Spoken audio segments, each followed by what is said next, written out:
ညာဘူမိတက္ကသိုလ်သုတဓမ္မကဝေသည်ဘေပတ်တုပါရဏဒေသနာနိဗ္ဗာန်လမ်းပြတရားအရှင်သီလစာရတိတကူလာမင်း၏အမေးဖြေမှတ်စုများအပိုင်းလေးမိတကူရသေး၏အမေးဖြေမေမြတ်စွာဘုရားမပွင့်ခင်ကရှိသောတရားနှင့်ပွင့်ပြီးမှပေါ်သောတရားတို့ကိုဖော်ပြပါဟေမြတ်စွာဘုရားမပွင့်မီကသီလသမာဓိသာရှိ၏မြတ်စွာဘုရားပွင့်ပြီးမှသာဝိပဿနာပညာသည်ပေါ်လာသည်မေသာသနာတွင်ပုဂ္ဂိုလ်များ၏ပန်းတိုင်နှင့်သာသနာပပုဂ္ဂိုလ်များ၏ပန်းတိုင်တို့ကိုအသီးသီးဖော်ပြပါဟေသာသနာတွင်ပုဂ္ဂိုလ်များ၏ပန်းတိုင်မှာအိုနာတေတန်တရားဝဆင်းရဲမှလွတ်မြောက်ရန်ဖြစ်ပါသည်သာသနာပပုဂ္ဂိုလ်များ၏ပန်းတိုင်မှာယုတ်တရားကြီးစွန့်ခွာပြီးနံတရားတို့နဲ့သာရပ်တည်နိုင်ပြီးကဘာပေါင်းများစွာအသက်ရှိတဲ့ဓမ္မပြည်ရောက်ရေးဖြစ်ပါသည်မေနေကောင်းနှင့်ရက်မြတ်နှင့်ပတ်သက်၍မြတ်စွာဘုရား၏သွန်သင်ဆုံးမမှုတစ်ခုကိုဖော်ပြပါဖြေနေကောင်းနှင့်ရက်မြတ်နှင့်ပတ်သက်၍မြတ်စွာဘုရားကနတ်ခတ်ကိုမျှော်လင့်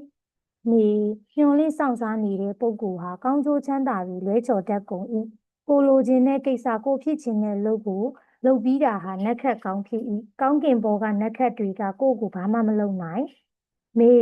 အနုပတ္တနာအဓိပ္ပာယ်နှင့်ရင်း၏အကျိုးတို့ကိုဖော်ပြပါဖြေအနုပတ္တနာတစ်အနုအဖန်ဖန်ထက်ထက်ပတ္တနာရှုမြင်ခြင်းအနုပတ္တနာအဖန်ဖန်ထက်ထက်ရှုမြင်ခြင်းဘာနဲ့ရှုရမလဲဆိုဉာဏ်နဲ့ရှုရမည်နောက်တနည်းအားဖြင့်အနုဆိုတာလျော်စွာပတ္တနာကြည့်တတ်မြင်တတ်ခြင်းအနုပတ္တနာနှစ်မှန်ကန်တဲ့နည်းအတိုင်းတင်းတင်းလျောက်ပတ်စွာရှုတတ်မြင်တတ်ခြင်းဘဝရဲ့ဒုက္ခဆိုတာအင်မတန်မှကြီးပါတယ်ဆိုတာကိုသင်ကျင်သုံးသပ်ကြရမယ်ဒါကို contemplation အနုပတ္တနာလို့ခေါ်တယ်သင်ကျင်သုံးသပ်မှုဆိုတာလိုအပ်တယ်ဒါကြောင့်မို့ကိုယ့်ဘဝကိုသင်ကျင်စဉ်းစားပေးရတယ်အဲ့လိုသင်ကျင်စဉ်းစားပေးခြင်းဖြင့်ဘဝဒုက္ခအတော်အသင့်သိလာတဲ့အခါဘဝအပေါ်မှာညီးငွေတဲ့စိတ်ကလေးတွေ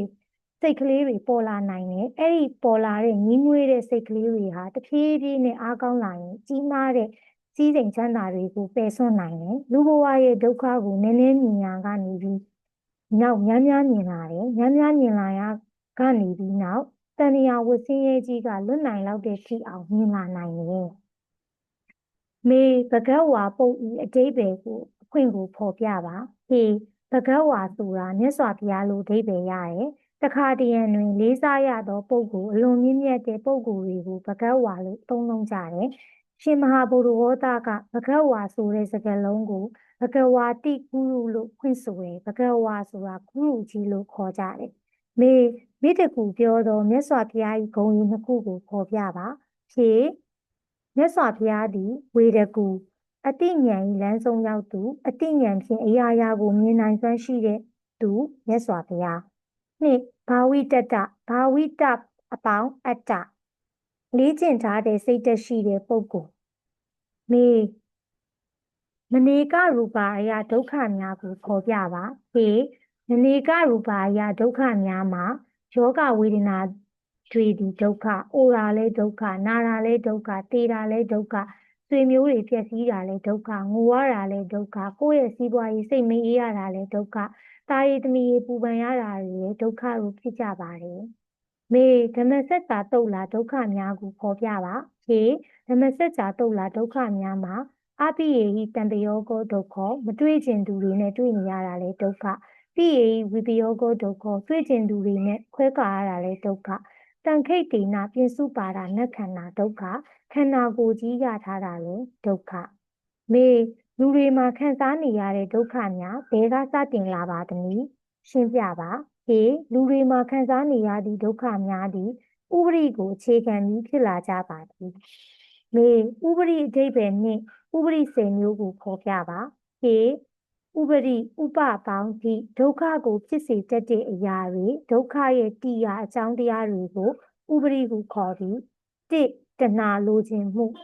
နှစ်ဒိဋ္ဌိမှားယွင်းသောအယူဆမှားယွင်းတဲ့အယူဆတွေမမှန်ကန်တဲ့အမြင်တွေ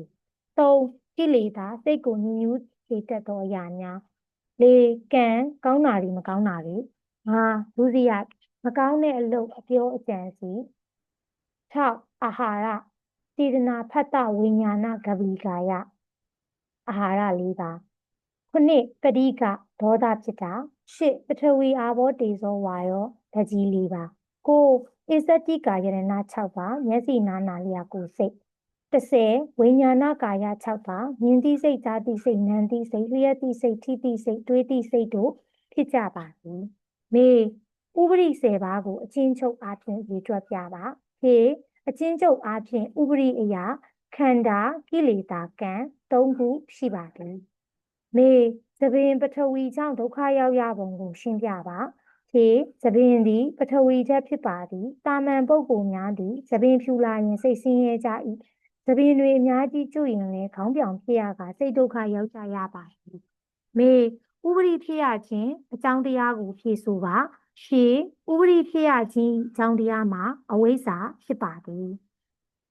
မေဩဃအဓိပ္ပာယ်နှင့်ဩဃ၄မျိုးကိုဖော်ပြပါဖြေအရှိန်ဟုန်နှင့်စီးဆင်းလာတဲ့တက်လာတဲ့ဒီလိုင်းရေလိုင်းတွေကိုဩဃဟုခေါ်သည်ဩဃ၄မျိုးမှာ1ကာမောဃ